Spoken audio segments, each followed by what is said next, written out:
Please listen carefully.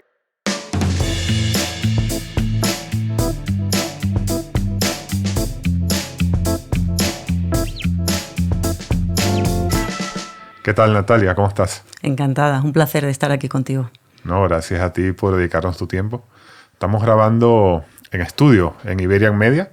Así que bueno, yo siempre digo que este podcast es mejor en audio, pero el que quiera vernos la cara, le dejo el enlace en YouTube. Oye, entonces, gracias por estar aquí. Tú estudiaste Derecho de Telecomunicaciones y bueno, tú eres más o menos de mi quinta, ¿no? O sea, ¿tú eres una visionaria que veía que ya el mundo digital venía o cómo llegaste hasta eso?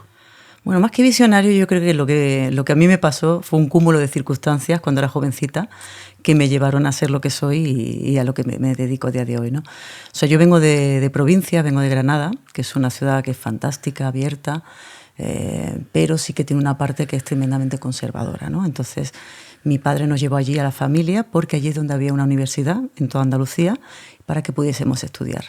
Entonces, cuando yo llegué a Granada, tenía un problema en cuanto a mi condición sexual, porque, bueno, en aquella época era complicado ver gente de mi misma orientación, no conocía ningún tipo de referente y yo pensaba que no había nadie como yo, que dónde iba a ir yo con, no sé, que era única, ¿no? Y bueno, en esta mi padre, pues en cierta manera me vino a salvar porque un día apareció, creo que tenía 9 años, apareció con un ordenador y fuimos de los primeros en tener un ordenador en toda la urbanización, era muy chulo, ¿no?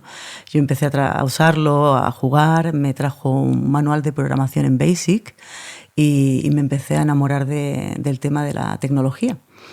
Lo que pasó posteriori fue que entró la adolescencia, son momentos complicados, como te digo, allí en aquella época no se aceptaba porque si bien Granada es abierta e incluso musicalmente tiene tendencias brutales, es una ciudad maravillosa, hay una parte que es más conservadora y es donde lamentablemente yo me metí.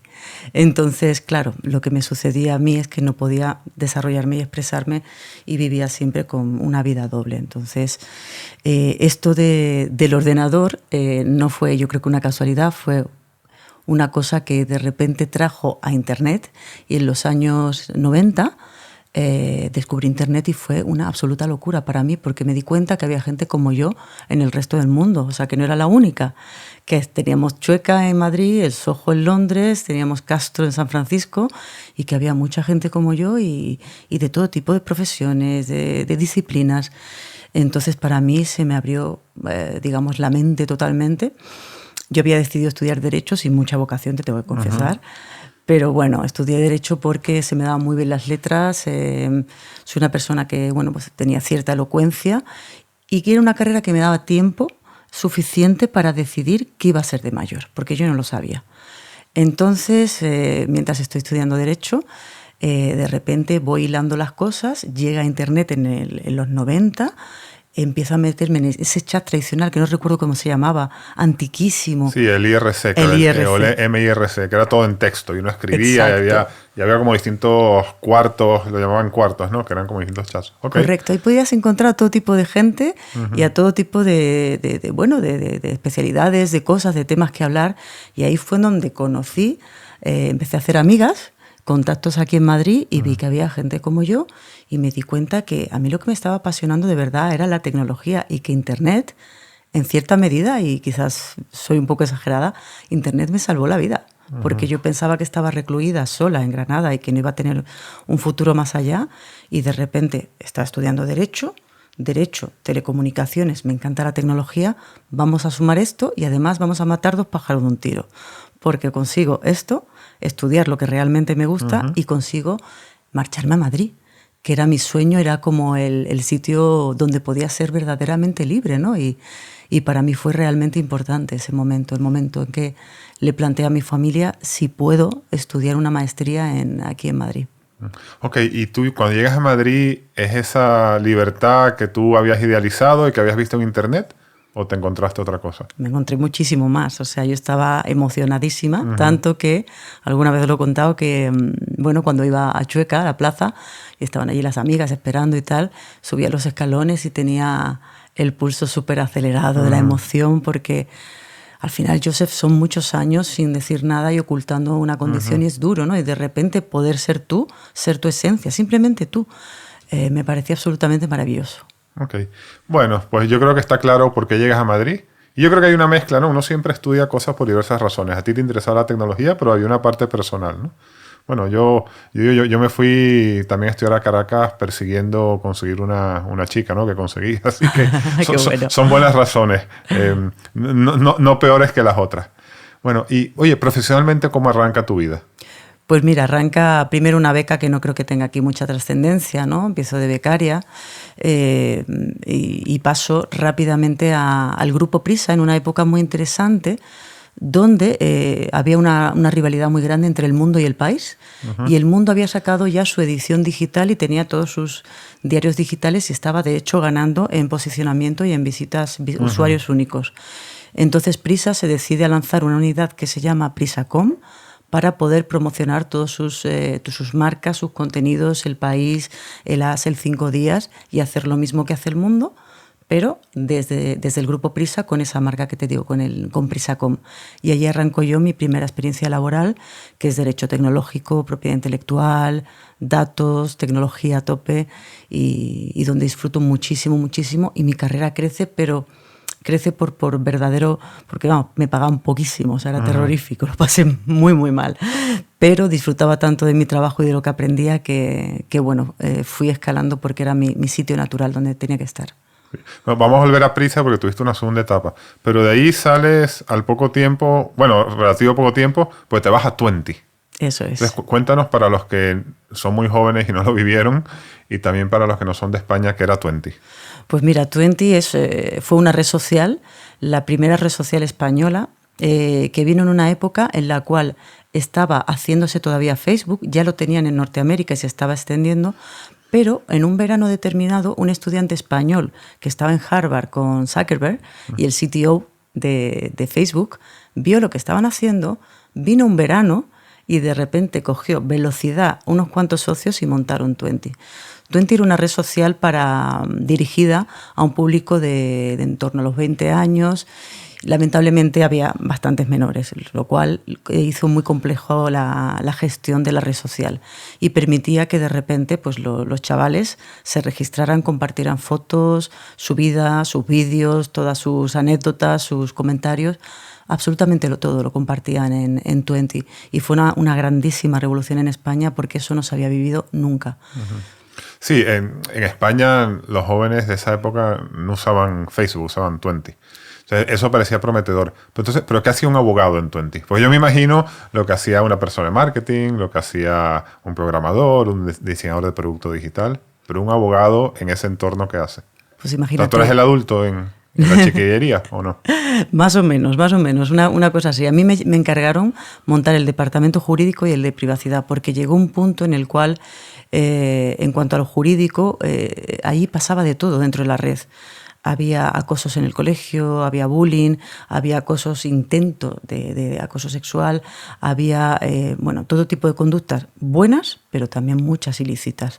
Entonces llegó un momento en el que no supieron controlar. De hecho, coincidió mi contratación con el asesinato de Marta del Castillo, y fue una situación que no supieron manejar porque no eran expertos en esto. Cómo manejarlo con las fuerzas y cuerpos de seguridad del Estado, si doy esta información, si no doy esta información, porque todo estaba allí dentro. Entonces decidieron llamarme para, de un lado, montar ese departamento, todos los temas jurídicos, contractuales, etcétera, y de otro lado, la misión que al final parecía más fácil, que fue titánica, el departamento de privacidad, que era explicarle a la gente qué significaba exponer tus datos, tus fotos, las de tus hijos, que todo eso tuviera relevancia pública y lo que implicaba efectos de privacidad de cara a un futuro y de cara a un presente, ¿no? Sobre todo, en especial los menores, porque no había conciencia en absoluto en este país, y creo que en toda Europa, de lo que era el derecho a la privacidad y la importancia que tiene el dato personal. Entonces mi labor fue puramente evangelizadora. Iba a colegios, iba a universidades, di clases en las fuerzas y cuerpos de seguridad del Estado de cómo hacer un Internet seguro, cómo los chavales se debían comportar en red, ¿no? Llegamos incluso al Parlamento Europeo a conseguir una autorregulación de las redes sociales para que sean más seguras. O sea, fue un trabajo hercúleo, te diría. Pero es un tema que no conecta con la gente, ¿no? O sea, realmente a nadie le importa. Porque si a nosotros nos importase, no pondríamos vídeos en TikTok haciendo tonterías y fotos en Instagram, que antes se ponían en Facebook. O sea, esto realmente, ¿por qué es importante? O sea, yo entiendo esto de la regulación y autorregulación, pero ese mensaje es difícil que cale. O sea, ¿cuál realmente es el problema aquí y qué es realmente por qué la gente tiene que preocuparse por esto? Pues tiene que preocuparse porque no somos conscientes de que cada vez que ponemos una foto, damos una ubicación, decimos lo que estamos haciendo, estamos dando información que se está recopilando tanto por empresas de manera masiva que hacen perfilado y luego te acosan con campañas de publicidad y con venta de productos, como para personas que puede que no hagan este tipo de cosas, sino que hagan actos delictivos. Entonces no nos estamos dando cuenta de que nuestra integridad física corre peligro en el momento en el que exponemos nuestros datos personales. O sea, que sí hay organizaciones que se dedican... Porque claro, a mí, y te lo digo sinceramente, que me perfile una compañía y me ofrezca un producto... Incluso te agrada, no, a veces. no me parece un gran problema, pero lo que dices tú es que aquí hay organizaciones o grupos terroristas o este tipo de cosas que sí, ok, pues está claro. Bueno, oye, Twenty se la vendieron a Telefónica. Eso Creo que es. fueron por 70 millones. Así es. Y bueno, y después aquello desapareció, ya no hay ni Twenty ni nada. Pero ese podcast lo haremos con otra persona Será algún un día. siguiente. Pero, entonces, ¿tú te quedaste en Telefónica? No, ¿Qué hiciste? no. Yo tuve la grandísima suerte de que justo un mes antes de la venta me llamaron otra vez de Prisa porque se les ocurrió traer a un gran gurú de la digitalización y trajeron a un norteamericano con un grupo enorme de especialistas en arquitectura de software, en perfilados, en hacer cosas para, ¿cómo explicarte?, permitir que toda la caída de ingresos que estaba sufriendo el grupo Prisa, tanto en prensa como en publicidad, esa caída tan brutal de los medios analógicos, pudiera inventar este equipo norteamericano que venía, inventar nuevos modelos de negocio digitales que contrarrestaran esa caída, ¿no? Que subieran de alguna manera y no hicieran que la caída fuese tan fuerte. Y entonces yo recibí una llamada de este señor, que era el Chief Digital Officer, que reportaba a la presidencia, y hicimos una entrevista de 15 minutos y me fui para allá, porque el reto era muy, muy bonito y apasionante. Sí. Para allá te fuiste, ¿no? Sí. A ver, cuesta entender hoy en día qué es lo que quería hacer Prisa en digital, ¿no? Porque parece que no hace nada. Entonces, en aquella época, ¿cuál era el plan? ¿Qué es lo que querían hacer o qué productos hicieron? O sea, cuéntanos un poco más ese proceso de evitar la inminente caída de los medios impresos, los medios informativos en el nuevo mundo digital. Pues mira, Joseph, intentamos de todo. O sea, nuestro jefe, hicimos desde una de las teorías que tenía era comprar startups. Entonces veíamos todo tipo de startups para ver si comprando muchas, él tenía la teoría de que alguna de ellas podía pitar, digamos, y podía ser un exitazo que por ahí podríamos tener una salida. Otra estrategia era invertir muchísimo dinero en tecnología para poder hacer un perfilado al detalle de todos los usuarios de Grupo Prisa en España y en Latinoamérica, no solo del país, de la SER, los 40 principales, todas las cadenas de LATAM, o sea, hacer un perfilado masivo de tal manera que la comunidad de usuarios de Prisa, al final hablamos de una especie de Facebook, sí, pudieran estar perfectamente targeteados y segmentados. Esa fue otra de las actividades que a mí me tocó más por la parte de data, porque es pura arquitectura jurídica poder montar eso.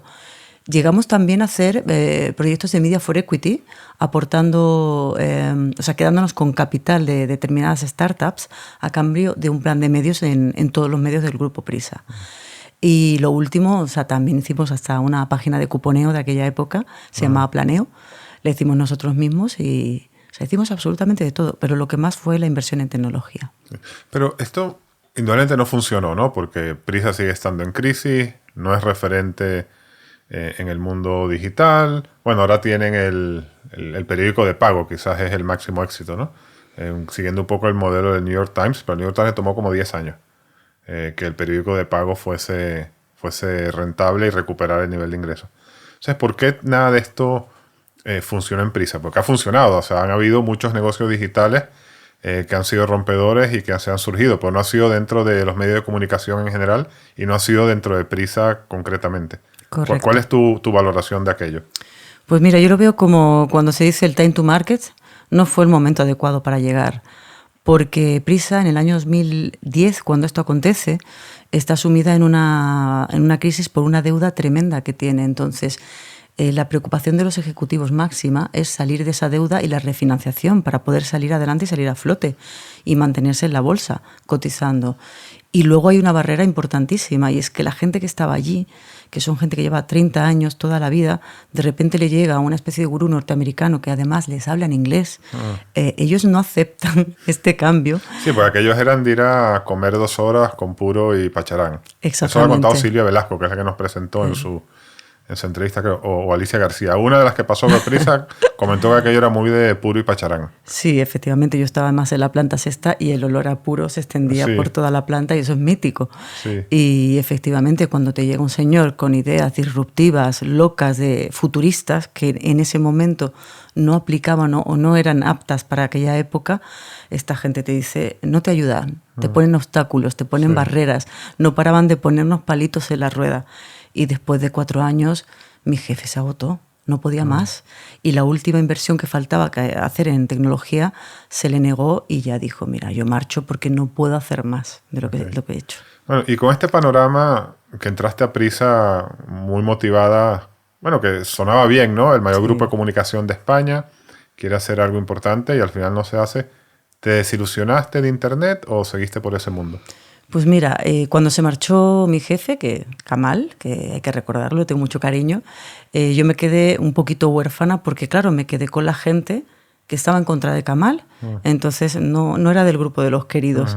Sin embargo, yo seguía con mi mente pensando en los temas digitales porque es mi pasión, o sea, startups, temas digitales, tecnología. Y lo que hice ahí fue marcharme a la Singularity University, la descubrí, gracias a un retiro, una conference que tuve con un montón de gente súper interesante. Me hablaron de Singularity y me hice el programa ejecutivo de tecnologías exponenciales. Y tú dirás, ¿qué hace una abogada allí metida en tecnologías exponenciales en Silicon Valley, en las instalaciones de la NASA? Y pues tiene sentido porque yo allí descubrí gente de 40 y tantas nacionalidades, todo tipo de profesiones, desde médicos, ingenieros. Solo había 2 abogados, estábamos solamente 2, pero no importa, lo importante era ver cómo todas estas tecnologías, como la inteligencia artificial, el blockchain, el machine learning, la biotecnología, cómo todo esto estaba impactando en diferentes negocios, en cualquier sector de la vida, y estaba provocando crecimientos exponenciales en los negocios, o incluso misiones con propósito, ¿no? O sea, adelantar un diagnóstico médico mucho tiempo antes de que se produzca una enfermedad es una cosa con propósito y que además te hace trascender. Entonces a mí me gustó muchísimo el estilo de Singularity, y si bien es cierto que hay un 80% de ese marketing flashy que tienen los americanos... Vamos a cambiar el mundo. Correcto. Todas las startups dicen que van a cambiar el mundo. Y ahora las españolas también. Exacto. Yo hablaba con un emprendedor bastante conocido, hacíamos discusión y le decía, no, es que vendéis mucho humo. No somos los consultores que vendemos humo, son los startuperos. Y me decía, bueno, sí, porque hay que creerse ese humo, ¿no? Para poder emprender. Totalmente. Y entonces sí que había una parte, obviamente hay una parte de humo, que bueno, es como todo el decorado de Singularity y el sitio donde estás, pero sabes que al final cuando vuelves dices, ¿habré aprendido algo? ¿Esto me habrá servido de algo? Estos inputs que me han metido, conocer a gente de tantos países, sí que sirve de algo. Al menos un 5% había algo en mi cerebro que se me quedó inoculado aquí dentro y que ya me hizo cambiar, y yo ya no quería estar donde estaba. Ok, entonces, ¿cómo te cambias? Concretamente, cuando vuelves con ese nuevo mindset, ¿qué ves, qué piensas y qué haces? Pues mira, yo vuelvo y claro, no está, como te decía, mi jefe había marchado, a mí me recolocan, de hecho me hacen un downgrade, como si dijéramos, y me ponen a dirigir varias unidades de negocio del Grupo Prisa, varias empresas, como directora jurídica, pero ya... Pues ya en el negocio tradicional. Totalmente. El papel, Santillana, o sea, de hecho, los folleticos, las no sé qué. Correcto, era más un tema de cierre y de venta de todas las partes que se podían vender, y un mínimo de digital, pero sobre todo ya no había ese espíritu. El nuevo management no era interesante y yo empecé a quedarme triste y aburrida, y yo no puedo estar quieta, no puedo, es imposible. Así que tuve que tomar una decisión. ¿Y cuál tomaste? Cuéntanos. Pues mira, lo que hice fue salir de Prisa porque no encajaba con ese nuevo management que te comento, que era muy conservador. Entonces simplemente llegamos a un acuerdo, yo me salí de allí ¿Y qué es lo que pasó en Singularity? En Singularity pasaron muchas cosas, aunque yo no me daba cuenta, inconscientemente. Yo estaba captando los nuevos modelos de abogacía que había en el mundo anglosajón, en Norteamérica, en Reino Unido, en Australia. Están los ALSP, que es el acrónimo de Alternative Legal Services Providers, y llevaban 20 años ya trabajando. Entonces empecé a analizar este modelo de negocio y me gustaba mucho. Me interesaba mucho porque cambiaba la abogacía tradicional de bufete. Y yo, como clienta de servicios jurídicos en Prisa, había detectado que había gaps. Cuando yo necesitaba servicios, por ejemplo, llamaba a un bufete y le preguntaba por venta programática de publicidad, que es un tema realmente complejo, el AdTech, y no sabían.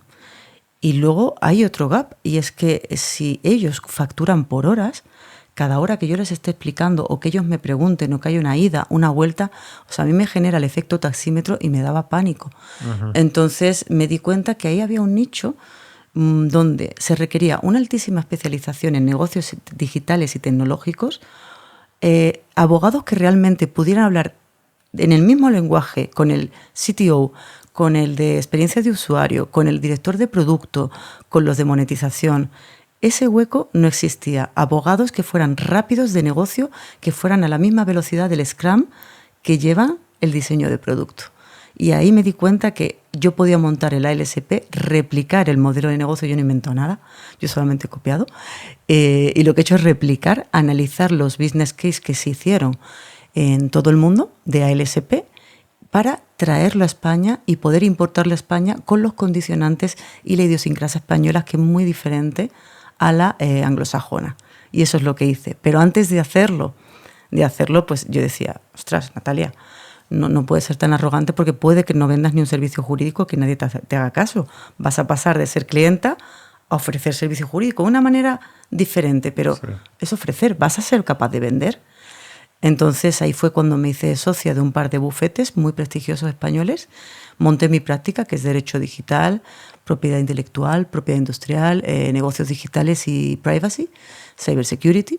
Monté la práctica en estos dos bufetes, primero en uno, estuve un tiempo, no me gustó demasiado, me fui al siguiente porque era potentísimo. Digo, que quiero irme al fuerte, uh-huh, al difícil, al duro, quiero vivir la experiencia real.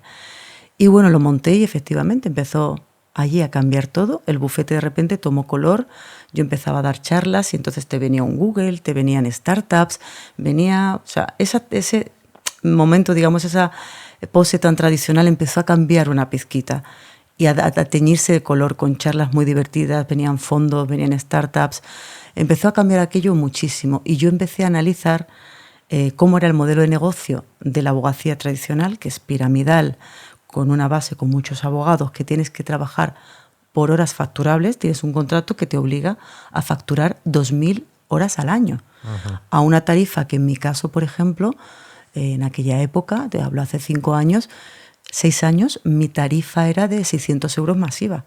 Imagínate contratar mi servicio o llamarme por teléfono para una duda. O sea, a ti te llama un cliente y entonces empieza el taxímetro a correr. Exacto. Vale, ok, entiendo cómo eso parece bastante anticuado. Y okay. Mira, ahora vamos a entrar en el modelo en más detalle. Pero yo aquí reflexionando, bueno, tú saliste de Prisa y te ubicaste en un bufete potente, ¿no? Sí. Estarías ganando mucho dinero. Correcto. Estabas desarrollando la práctica que tú querías, estabas trabajando en lo que querías. Entonces, pero claro, yo te invité aquí porque tú tienes una startup, ahora nos vas a contar. Entonces, ¿por qué das ese salto a la startup y cómo arrancas la startup? Cuéntanos el porqué y el proceso. Pues mira, yo te cuento. Yo, de repente un día, como tú bien dices, yo me veo en uno de los mejores bufetes de España, con todo lo que son los éxitos de Cliché, a nivel de estatus económico, haciendo la práctica que yo quería, efectivamente. Pero, ¿sabes lo que pasaba? Que primero no trabajaba conforme a mi esencia como yo era, porque te obligan a un código de vestimenta, una serie de reglas, la estructura es tremendamente rígida. Porque los bufetes de abogados todavía tienes que ir de traje y corbata a los hombres, de traje y tacones a las mujeres, secretaria, despacho y todo esto. Algunos son la excepción, somos los más modernos, pero la mayoría y los de mayor prestigio sí que te lo exigen. Y mis clientes no eran de ese perfil y cuando me veían así me veían rara y no había una conexión natural. Sí, bueno, es que traje ya no se usa en ningún lado. Efectivamente. Serán los bufetes estos y...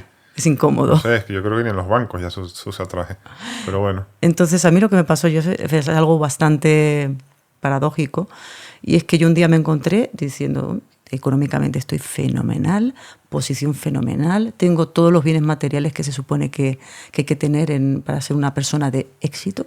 Ese éxito que no sabemos para cada cual lo que significa, pero el éxito cliché, el tradicional. Y un día llego a mi casa y mi pareja había desaparecido, se había largado porque no me soportaba. Mis amigos me habían dejado de llamar porque no iban nunca a las citas y ya se cansaban de llamarme. Claro, aparte que el ambiente de Chueca es así como... necesita, hay que dedicarle tiempo, ¿no? Y energía. Claro. Y tú eras la abogada aburrida. Aburrida y que siempre cancelaba las citas. Y que no ibas a ligar más nunca si seguías de abogada nunca aburrida. Nunca más. Pero sobre todo lo peor es que era Natalia la Malqueda, porque yo trabajaba hasta las 11 de la noche, era imposible que yo me pudiera tomar una caña con mis amigos. Sí. Dejé de ver a mi familia, que para mí es lo más importante. Entonces un día me despierto y digo, soy tremendamente infeliz. Tengo todo lo que se suponía que era éxito, todo, pero soy más infeliz que en toda mi vida. Y ese día me fui al dueño del bufete y le dije, me marcho. Y entonces, esa fue la decisión. ¿Y Legal Army? ¿Cómo empieza Legal Army? Pues claro, no sé, tenías coche de empresa, lo habrás devuelto, ¿no? ¿Cómo fue Tuve empresa en Prisa, sí que tuve coche de empresa. En el bufete no, pero me compré el mayor gama posible, porque yo me metí un poquito en la rueda de los abogados. Te lo creíste. Y me creí un poquito el tema de la rueda del ratón, ¿no? Y claro, yo tenía un cochazo de alta gama y bueno, pues un día yo me despierto, cambia mi mindset totalmente, mis principios, y vendo el coche, en menos de una semana lo tengo vendido, me compro una Vespa naranja, me pongo mis vaqueros, mi camisa de palmeritas y me pongo a currar en mi propia casa, primero en un estudio que tenía, yo sola, porque por supuesto no quité ni llamé a ningún solo cliente de mi antigua firma. Y después me fui a Malasaña, porque un amigo mío me dio hueco, porque yo contraté a una persona y estábamos las dos en casa y era como raro, ¿no? Tener que ir al baño, comer, ¿no? Como extraño. Entonces mi amigo me dijo, que desde aquí le doy todas las gracias, todo el cariño, porque tenía una empresa de comunicación en Malasaña, ahí en un bajo, y me dijo, venga, que os hacemos un hueco, veniros para acá. Okay. Y allí que nos metimos. Entonces ahí arranca. Oye, ahora sí quiero que me expliques en algo más de detalle cómo es diferente el modelo. Es decir, y ya no el modelo que viste en Estados Unidos, sino que tú implantaste. ¿Cómo es tu bufete diferente que un bufete normal? Yo entiendo el tema de la especialización, pero entiendo que no es solo eso, ¿no? También hay temas de cómo trabajáis, la flexibilidad, la agilidad. Cuéntanos. Pues mira, es totalmente diferente a un bufete, lo cual no quiere decir que sea incompatible, ni estamos contrarios a los bufetes, en absoluto. De hecho, somos complementarios. El Legal Army o una LSP es una estructura empresarial normal y corriente, no es una pirámide societaria, una estructura de socios, un partnership, como pueda ser un bufete, sino que es una empresa donde tienes tu director de ventas, tu director de finanzas, donde tienes un grupo de abogados, y la diferencia es que aquí no hay una competición año por año para ver qué abogado factura más, para ver si pasa al siguiente año, sino que aquí lo que hacemos es, en lugar de facturar por horas, hacemos lo que se llama matar las horas facturables.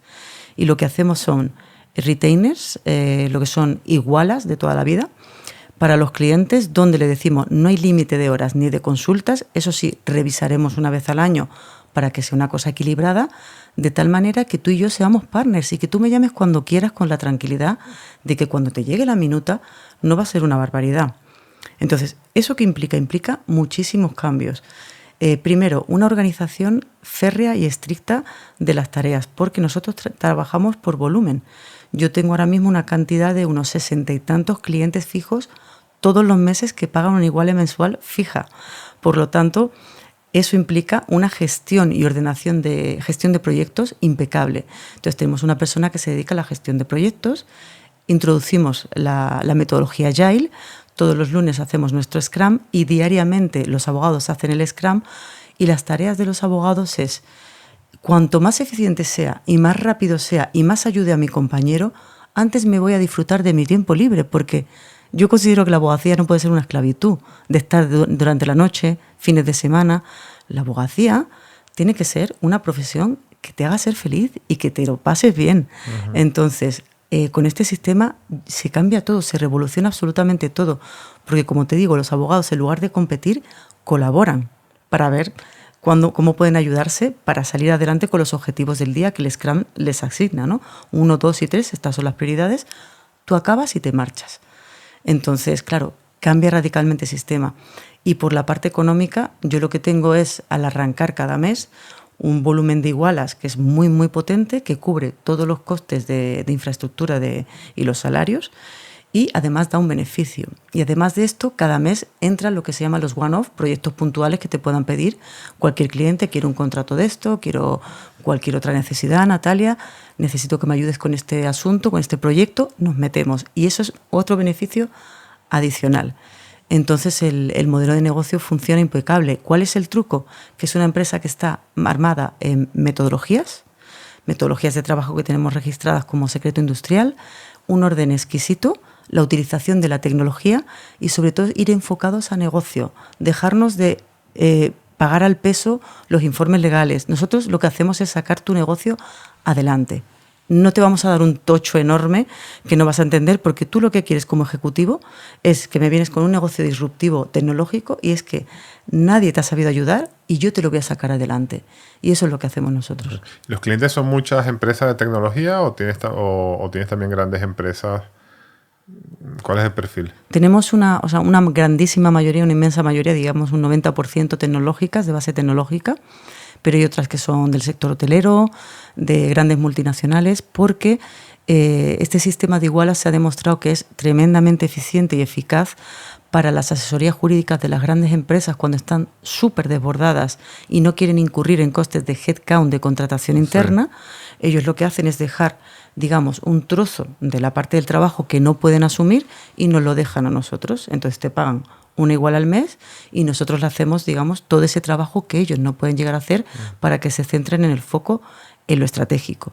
Y luego hay otro modelo, que es cuando la empresa, el cliente, no tiene abogado interno, nosotros le montamos una asesoría jurídica externalizada y le damos todo el servicio de asesoría jurídica de empresa, muy enfocado en tecnología, pero puede ser un contrato de arrendamiento, puede ser la negociación de un NDA, puede ser un MSA, o sea, le hacemos absolutamente todo y le montamos una asesoría jurídica exclusiva para el cliente, para que el cliente se sienta como el principio de Amazon, okay. El Customer Centric.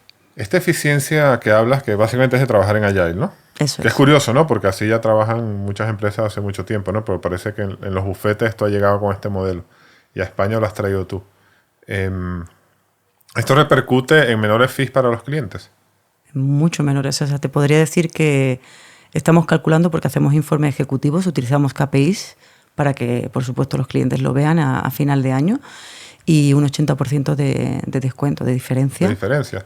Ajá, pero ¿y no te confunden? La gente no piensa que eres un bufete low cost. Este es de riesgo, ¿no? Sí, claro. O sea, al principio comenzó así. Cuando arrancamos y nadie entendía esto, nos miraban con cierto desdén, así por encima del hombro. Uh-huh. Pero lo que sucedió es que con el tiempo demostramos que el trabajo era de excelente calidad, que era lo que querían los clientes, a la velocidad que querían, y encima con ese precio no lo podían creer. Luego vino, digamos, el respaldo definitivo, y es que hay un directorio jurídico a nivel mundial, rancio, de los siglos, que se llama Chambers and Partners, que nos reconoció como hizo una categoría especial de ALSP Spain y nos incluyó, al igual que incluyen a todos los bufetes del mundo más prestigiosos. Entonces, una vez que estás con ellos en el mismo, digamos, directorio y te ha reconocido la mayor institución jurídica, pues ahí obtenemos el espaldarazo definitivo para que dejen de pensar que somos un low cost y ya nos miran de otra manera. Ya es otra cosa. Y claro, los abogados exitosos ganan mucho dinero. O sea, aquí la pregunta sería, ¿en este modelo también se gana dinero? ¿Se gana menos? ¿Se gana más? Se gana mucho dinero, y esto es lo que es un punto que no se desconoce. Se piensa que los salarios son menores porque la gente sale a las 5 de la tarde, uh-huh, o porque la gente de mi equipo no trabaja los viernes por la tarde directamente. Pero eso no es así. Es que si tú pones la eficiencia donde tienes que ponerlo y la rentabilidad donde tienes que ponerla, te aseguro que puedes pagar salarios magníficos, absolutamente competitivos en comparación con el resto de bufetes. No podemos ganar a lo mejor al top 5 de los bufetes de España, eso es cierto, pero esos abogados probablemente no vean la luz del día en sus primeros años de carrera. Okay. Sin embargo, aquí la riqueza es que cobras un muy buen salario, pero además tienes vida. Tienes una vida que es algo que para nosotros es fundamental. Abogados felices, involucrados y sobre todo un punto muy importante, y es que cuando tú vas a un gran bufete, tú vas a ver un edificio precioso de arquitectura magnífica, donde hay un chef in-house, donde hay un camarero. Todos esos costes los paga el cliente, se repercuten en el cliente. Entonces, el cliente no es tonto. Eso en el siglo XIX, pues a lo mejor colaba. En el siglo XX colaba, porque le encantaba al cliente fumarse el puro y estar ahí todo a gusto, ¿no? Y que le pusieran la comida. Pero a día de hoy, un startupero, una persona que hace algo innovador, no se lo cree y no quiere nada de eso. Y a mí cuando entraban en el gran bufete decían, jo, Natalia, menudo edificio, ¿cuánto me vas a clavar? Esa era la frase. ¿Cuánto me vas a clavar? Y ellos iban con zapatillas como avergonzados. Y digo, aquí está el punto, aquí está mi hueco de negocio. Está claro. ¿Cómo te está yendo? Muy bien. Cuéntanos, danos. Aquí hablamos de dinero en este podcast, damos magnitudes, cuánta gente tiene, cuánto está facturando. Pues mira, sí, te cuento. Clientes, comentaste que tienes 60 y tantos clientes en retainer. En fijo, solo en fijo. Pues mira, nosotros comenzamos pues muy chiquitito, empecé yo sola, lógicamente, fue muy duro los comienzos, como todo el mundo. Los 3 primeros años fueron lucha para iterando, ver cuál era el modelo de encaje perfecto de encajar tantísima clientela, porque no deja de ser un negocio de masa y por suscripción. Entonces, ¿cómo encajar un servicio excelente en un negocio de masa y que todos los clientes se crean únicos? Pues lo hemos conseguido a base de ajuste, con todo tipo de software, con metodologías internas, y en ese sentido va como un tiro. Hemos ido mejorando cada vez y hemos llegado a un punto que estamos en nuestro casi 6º año y bueno, la facturación al principio creció de una manera disparatada y ahora que ya más o menos nos estamos asentando, sigue creciendo al 40 o al 45%, tenemos EBITDA superiores al 30%, hemos duplicado la plantilla, que es algo que yo no quiero, porque mi ilusión es que seamos abogados escalables, pero el ser humano lamentablemente todavía no es escalable, pero con la AI vamos a conseguirlo, que será el siguiente paso. Y bueno, el crecimiento de, como te digo, de Legal Army ha sido ¿Cuánta gente tremendo. tienes? 15 personas. 15 personas. Ok. Oye, esto de la AI, ¿qué implica o para qué sirve en el mundo laboral? Perdón, en el mundo legal. En el mundo legal es un aporte fundamental al que se le tiene mucho miedo, pero se le tiene mucho miedo quizás por el desconocimiento, como pasaba con la privacidad en su momento, ¿no? La inteligencia artificial tiene muchísimo que aportar, porque verás, Joseph, en la tarea del abogado hay muchísimas que no aportan ningún valor, que son puramente administrativas, repetitivas, que pueden ser hechas por un paralegal, por un administrativo, y donde el abogado, todo lo que ha aprendido y su cualificación, no aporta absolutamente nada. Entonces, ese trabajo te diría que es el 80%. Imagínate, ¿Eso qué es? ¿Redactar documentos? O sea, ¿qué es exactamente? Para los que no entendemos nada de legal. Pues mira, el documento en blanco. O sea, por ejemplo, hay contratos como el contrato de desarrollo de software. Eso lo hacemos nosotros todos los días, constantemente. La hoja en blanco, arrancar, el hecho de arrancar, eso lo puede hacer cualquier persona porque son, de un lado, los intervinientes, las partes, objeto del contrato. Siempre es lo mismo, pero el valor lo aporta el abogado en el momento final, cuando esta hoja en blanco está rellena y tienes un contrato básico de desarrollo de software y dice, no, es que aquí lo importante está en que hemos aplicado qué sé yo, una metodología X o Y, y ahí es donde se aporta la inteligencia, pero el resto no sirve absolutamente de nada. Y eso, si lo puede hacer una máquina, es un avance espectacular. Pero, por supuesto, con la supervisión del abogado, porque el abogado, al final, esta profesión es una profesión ancestral, de confianza, y al final el abogado es el que tiene que presentar el resultado al cliente. Por lo tanto, que la máquina haga el trabajo que es puramente automatizable, y el abogado haga el check final y lo presente al cliente y lo defienda. Ok, está claro. Mira, antes de dejarte ir, tengo aquí un par de preguntas personales que no te voy a dejar que te escapes sin hacerlas. Entonces, volviendo al inicio de la entrevista, este deseo de poder vivir tu sexualidad y tu identidad de forma abierta es un tema que entiendo, nos has comentado que en tu vida personal lo has podido hacer. ¿En tu vida laboral también? No siempre. Al principio lo oculté. Te tengo que confesar que en el primer trabajo decía que tenía novio, lo cual era lamentable. Me sentía profundamente mal y tomé la decisión de que cuando entré en Prisa, de decir nada, absolutamente nada. Yo no hablo de mí, de mi vida, y si me preguntan, sí que lo digo porque no tolero la mentira como valor esencial en mi vida. Entonces, pues no hablaba de ello, si me preguntaban directamente sí que lo decía. Pero hay un momento muy, muy importante, que es el año 2018, cuando fundo Legal Army. Yo ya no trabajo por cuenta ajena, no respondo ante otros. Y ya me habían propuesto varias veces en el pasado participar en el ranking de los homosexuales más influyentes del diario El Mundo.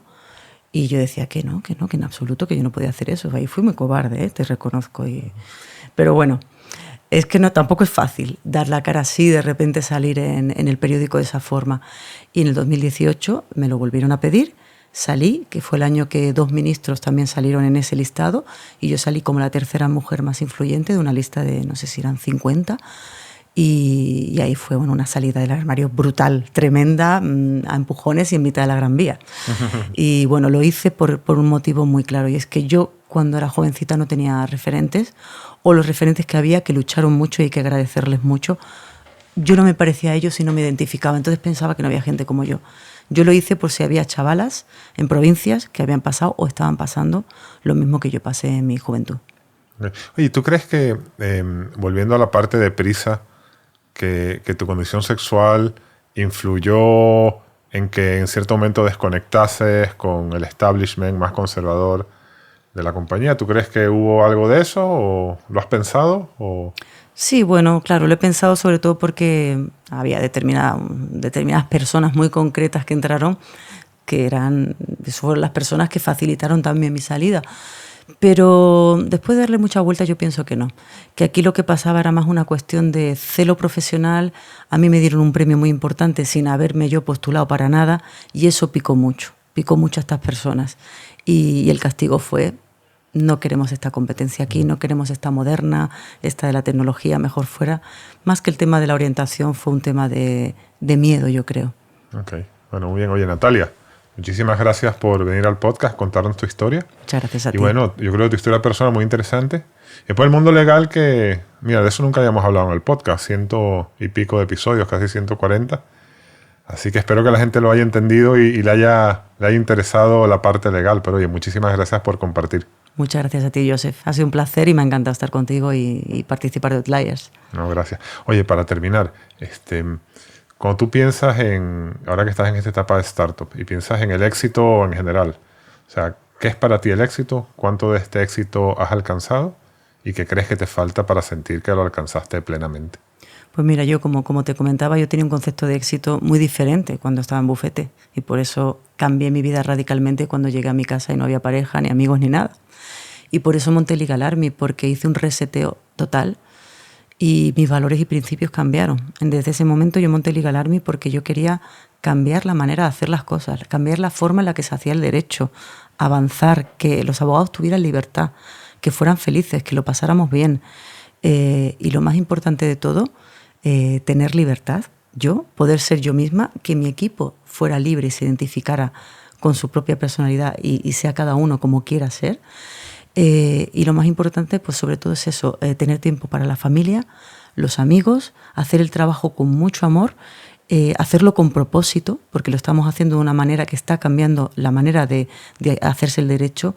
Y lo más importante para mí, el éxito, ya lo he conseguido, porque he conseguido que la empresa sea exitosa a nivel de rentabilidad, tengo mis necesidades cubiertas, mis caprichos también, y lo más importante para mí no es eso, es la libertad. La libertad que me ha permitido disfrutar de los míos, cuidar a mi familia y sobre todo estar, por ejemplo, con mi madre hasta el final de sus días gracias a Legal Army. Y eso para mí es muy importante.